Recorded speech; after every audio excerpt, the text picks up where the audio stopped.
The next competency that I'm going to go over is competency 4, your simple running suture or your continuous stitch. So the things you're going to need again are your Semvivo pad, your Adson tissue forceps, your Hager needle holder, along with your monofilament suture. That could either be a nylon, a PDS, I've seen Proline, but anything that came with your package that I gave you. So you're going to start off doing your simple interrupted suture. Just like what we did yesterday, you're going to leave about an inch excess.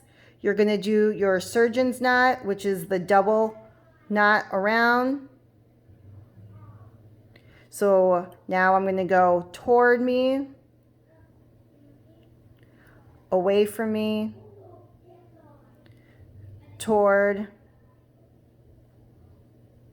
and away. Some people like to cut this excess so that it doesn't interfere with them doing the continuous stitch.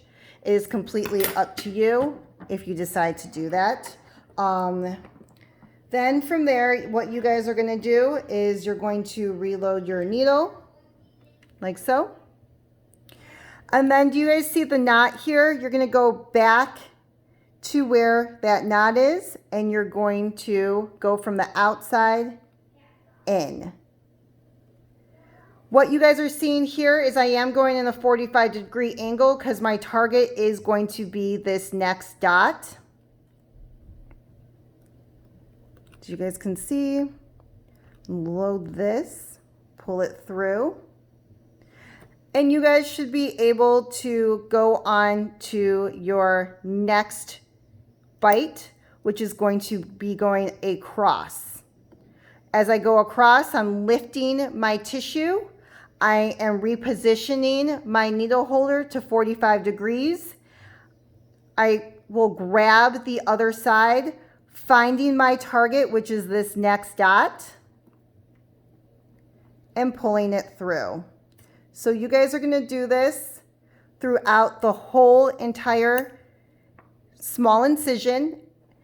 For those of you guys that want a time goal, your goal is going to be 2.5 to 3 minutes for this suture. All right, so you're going to go again,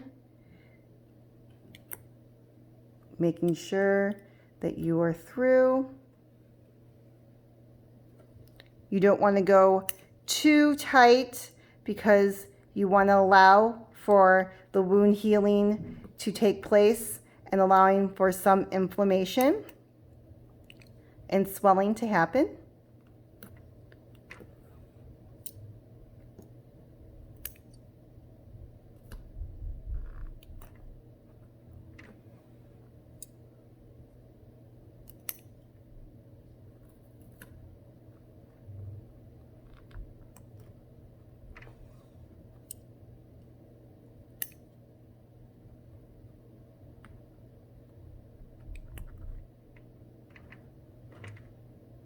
All right, so when you get closer to the end,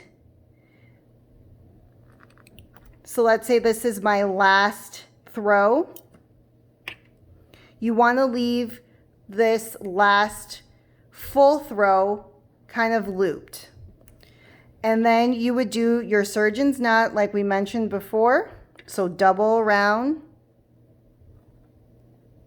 Some people like to go on the opposite end, or you can go on the same end. And you would do your 4 to 6 throws.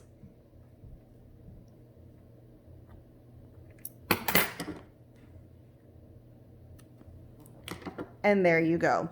Again, this, because I know some of you guys have OCD, would actually cut that.